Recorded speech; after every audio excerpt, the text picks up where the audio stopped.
नमस्कार। अपेक्षा मीना, सहचारी संस्कृत, राजकीय कला महाविद्यालय जमुनपुरा।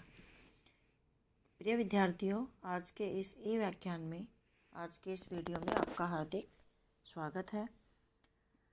बच्चों, आज हम BA तृतीय वर्ष के द्वितीय प्रश्न पत्र के अंतर्गत विदुर नीति का अध्ययन करवा रहे हैं।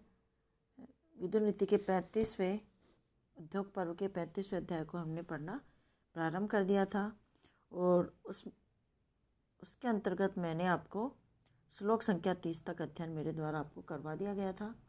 आज हम उसी क्रम में आगे बढ़ते हुए श्लोक संख्या 31 से पढ़ना प्रारंभ करेंगे। देखिए,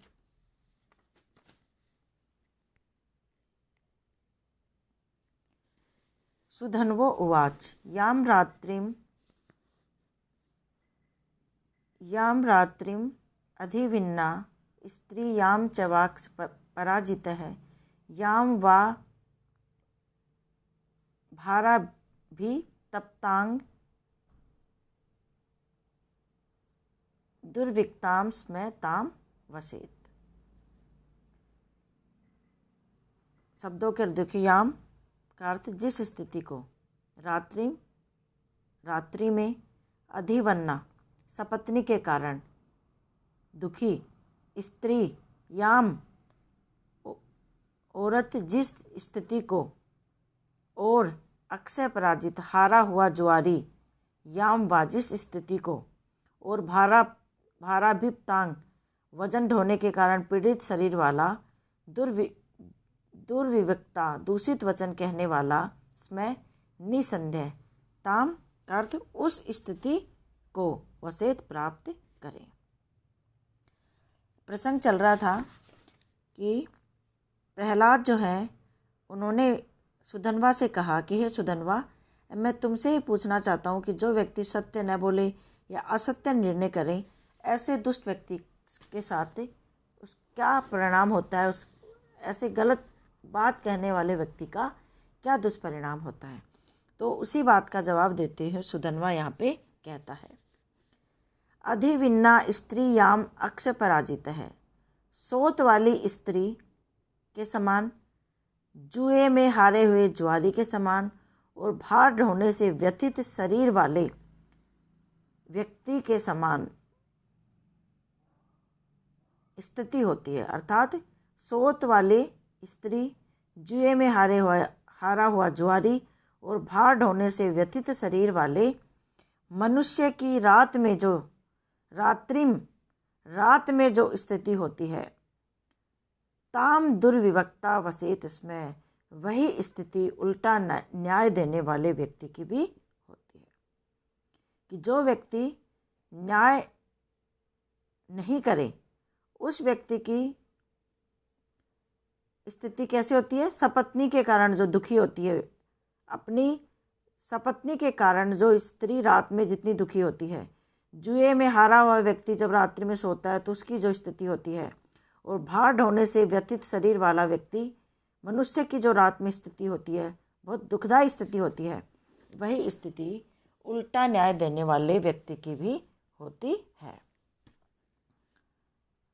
अधिविन्ना, अधि ऊपरी विन्नम विवाह अस्या अधिविन्ना, अर्थात पति परित्यक्ता स्त्री या वह स्त्री जिसके पति ने दूसरा विवाह कर लिया, उसे अधिविन्ना कहते हैं। अक्ष पराजित है, अर्थात जो धूत क्रीड़ा में हार गया हो। भाराभितप्तांग, बोझा उठाने से जिसके शरीर के अंग तप्त हो गए, व्याकुल हो रहे हैं। ये तीनों प्रकार के ही व्यक्ति रात्रि में विश्राम काल में अपनी हुई दुर्दशा का चिंतन कर अति खिन्न उठते हैं। ठीक यही स्थिति झूठ बोलने वाले व्यक्ति की भी होती है। वह भी इसी प्रकार की मानसिक व्यथा से पीड़ित रहता है। नगरे प्रतिरुद्ध सन बहिर्द्वारे बुभुक्षित अमित्रान् भूयसः पश्येत् यः साक्ष्यम् अनृतं वदेत्। अन्वय, यह अनृतं साक्ष्यं वदेत् स राजा नगरे प्रतिरुद्धः सन बहिर्द्वारे बुभुक्षितः सन भूयसः अमित्रान् पश्येत्। नगरे का अर्थ है नगर में, प्रतिरुद्ध रोका गया या कैद, सन होता हुआ बहिर्द्वारे बाहरी द्वार पर बुभुक्षित भूखा अमित्रान शत्रुओं को भूयस अनेक पश्चेत देखे। यह अर्थ जो व्यक्ति साक्ष्यम गवाही या निर्णय अनृतम असत्य वदेत कहे। क्या कह रहे हैं? यह अनृतम साक्ष्यम वदेत, जो झूठा निर्णय देता है, जो झूठ बोलता है, झूठी गवाही देता है। स राजा, वह राजा नगर में प्रतिरुद्ध सन बहिर्द्वारे बुभुक्षित है, वह राजा नगर में कैद होकर भारी दरवाजे पर भूख का कष्ट उठाता हुआ बहुत से शत्रुओं को देखता है। क्या कह रहे हैं कि जो झूठा निर्णय देता है वह राजा नगर में कैद होकर भारी दरवाजे पर भूख का कष्ट उठाता हुआ बहुत से शत्रुओं को देखता है। अर्थात जो असत्य भाषण करता है, गलत निर्णय देता है, उसकी मानसिक स्थिति बड़ी तनावपूर्ण हो जाती है, वह कभी चैन नहीं पाता है। उसकी तुलना एक ऐसे राजा से की गई है जो अपने ही नगर में बंदी हो, भूखा हो और शत्रुओं से घिरा हुआ हो। सचमुच में ऐसे राजा की बड़ी दयनीय स्थिति होती है। ऐसी दशा को आधि कहते हैं, अर्थात मन की पीड़ा। अगला, पंचम पशवन नृत्य हंति 10 हंति गवान नृत्य शतम अश्वान नृत्य हंति सहस्त्रम पुरुषा नृत्य। अन्वे पशव नृत्य पंचम हंति गवान नृत्य 10 हंति अश्वान नृत्य शतम हंति पुरुषा नृत्य च सहस्त्रम हंति। पंचम 5 पीढ़ियों को, पशु नृत्य पशु के लिए झूठ बोलने पर, हंति नष्ट कर लेता है, मारता है। 10 हंति 10 पीढ़ियों को, गवान नृत्य गाय के लिए झूठ बोलने पर। शतम 100 पीढ़ियों को, अश्वान नृत्य घोड़े के लिए झूठ बोलने पर नष्ट करता है। सहस्त्रम 1000 पीढ़ियों को, पुरुषा नृत्य मनुष्य के लिए झूठ बोलने पर। देखिए क्या कह रहे हैं? पशु नृत्य पंचम हंति, पशु के लिए झूठ बोलने पर 5 पीढ़ियों को, गवान नृत्य 10 हंति गो के लिए झूठ बोलने पर 10 पीढ़ियों को, अश्वान नृत्य शतम हंति और घोड़े के लिए झूठ बोलने पर 100 पीढ़ियों को। उसी प्रकार मनुष्य के लिए झूठ बोलने पर 1000 पीढ़ियों को मनुष्य नरक में ढकेल देता है। प्रस्तुत श्लोक से पता चलता है कि समाज में पशु महत्वपूर्ण है, उनमें भी अधिक महत्व गाय का, और फिर भी उपयोगिता की दृष्टि से उसमें भी अश्व का महत्वपूर्ण स्थान होता है। किंतु इन सब में सर्वोपरि महत्वपूर्ण एवं इस स्थान मनुष्य का है। इसलिए कहा गया है कि न ही मानुषात श्रेष्ठतम ही किंचित, अर्थात इस संसार में मनुष्य से अधिक श्रेष्ठ कोई वस्तु नहीं है। कोई भी प्राणी अपना तथा अपने वंश का, अपनी पीढ़ी का अहित नहीं चाहता है। स्वयं को या अपने कुल को नरक में डालने की अभिलाषा किसी की नहीं होती है। अतः यहाँ झूठ बोलने का निषेध किया गया है। यह नैतिकता का चरम उत्कर्ष है। अगला,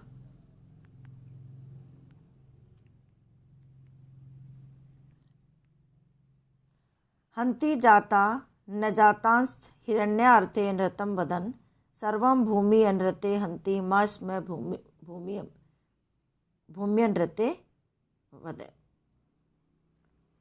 अन्वय देखिए, हिरण्यार्थे नृतं वदन् जाता न जातांच हंति भूमि अनृते च सर्वं हंति अतस्त्वं भूमि अनृतं मा स्म वदे। हंति का अर्थ नष्ट करना, मारना।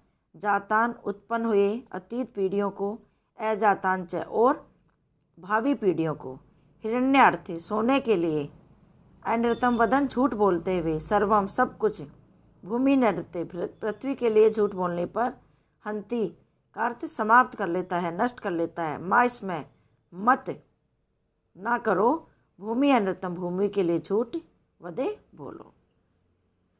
देखिए, हिरण्यार्थे अनृतम वदन जातान अजातान च हंति, सोने के लिए झूठ बोलने वाला भूत और भविष्य सभी पीढ़ियों को नरक में गिराता है। भूमि अनृतम च सर्वम हंति, और पृथ्वी तथा स्त्री के लिए झूठ कहने वाला तो अपना सर्वनाश, संपूर्ण सर्वनाश करता है। इसलिए भूमि अनृतम मा इसमें वदे, इसलिए भूमि के लिए और स्त्री के लिए कभी भी झूठ नहीं बोलना चाहिए। प्रस्तुत श्लोक से पता चलता है कि मनुष्य को किसी भी स्थिति में झूठा भाषण नहीं करना चाहिए। सत्यम ब्रूयात् प्रियम ब्रूयात् वाली सूक्ति अपने आप में बिरली है। समाज की स्थिति भी सत्य हो रही है। यदि सब असत्यवादी हो जाए तो लोक की स्थिति क्षण भर भी नहीं रहेगी। यह सत्य की ही महिमा है कि हम समाज में मनुष्यों में विश्वास करते हैं और इससे पता चलता है कि सत्य ही लोक का आधार है। सच बोलने से मनुष्य निर्भीक बनता है। सच बोलने से तेज, यश, कीर्ति और विद्या और गौरव बढ़ता है। सच बोलने से सभी पापों का नाश होता है। जीवन में सत्य भाषण सर्वोत्तम तप है। सत्य की प्रतिष्ठा से ही संसार का कल्याण व अभ्युदय होता है। इसलिए कहा भी गया है, सर्वम सत्ये प्रतिष्ठितम सत्यमेव जयते, नहीं सत्यात् परो धर्मो अनृतात् पातकम परम। इस प्रकार की सूक्तियाँ हमारे यहाँ पे प्रसिद्ध है। अगला, प्रहलाद उवाच मतः श्रेयान् गिरा वे वै सुधन्वा त्वद्विरोचन माता अस्य श्रेयसी मातुस्तस्मात् त्वं तेन वे जितः। अन्वय, शब्दों का अर्थ देखिए। मतः मुझसे, श्रेयान श्रेष्ठ, अंगिरा सुधन्वा के पिता, वै निसंदेह, सुधन्वा तत्व, त्वत् तुमसे, विरोचन है विरोचन, माता अस्य इस सुधन्वा की जननी, श्रेषु मातु तुम्हारी माता से श्रेष्ठ है, तस्मात् इस वजह से, तुम तैन वे सचमुच उस सुधन्वा से जीत लिए गए हो। यहाँ पे प्रहलाद कह रहे हैं कि हे विरोचन, सुधन्वा के पिता अंगिरा मुझसे श्रेष्ठ है, सुधन्वा तुमसे श्रेष्ठ है और सुधन्वा की माता भी तुम्हारी माता से श्रेष्ठ है। अतः तुम आज सुधन्वा के द्वारा जीत लिए गए हो। सुधन्वा से तुम हार गए। सुधन्वा ने प्रहलाद से केवल एक ही प्रश्न किया था कि सत्य न बोलने वाले की क्या स्थिति होगी। इसी के उत्तर से प्रहलाद ने निष्कर्ष निकाल लिया कि सुधन्वा बुद्धि में अनुपम है, इसका पांडित्य अगाध है और बुद्धि यस्य बलम तस्य के अनुसार सुधन्वा विरोचन के मुकाबले में सर्वश्रेष्ठ है। सुधन्वा के पिता अंगिरा भी बुद्धि बल में और विद्वता में प्रहलाद के पिता से श्रेष्ठ थे। अतः सुधन्वा भी योग्य पिता की योग्य संतान है, ऐसा सिद्ध होता है। प्रहलाद सुधन्वा के माता पिता से परिचित थे। अतः वह स्पष्ट रूप से घोषणा करते हैं कि हे विरोचन, सुधन्वा की जननी भी तुम्हारी जननी से श्रेष्ठ है। अतः निष्कर्ष निकलता है कि सुधन्वा ने विरोचन को शर्त में जीत लिया है। तो बच्चों, आज इतना ही। कल के वीडियो में पुनः आपसे भेंट होगी। धन्यवाद।